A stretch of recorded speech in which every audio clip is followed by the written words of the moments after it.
Fertilization begins as millions of sperm enter the female reproductive system, starting a powerful biological journey.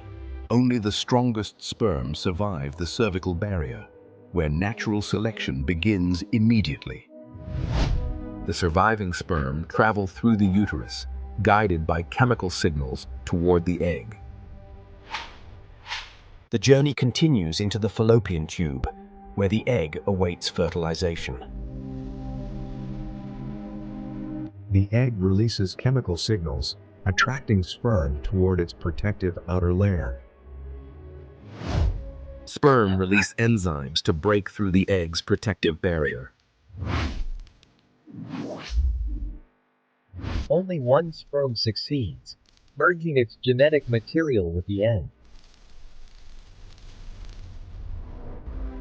This marks the beginning of life. Short, a single cell now carrying complete genetic information.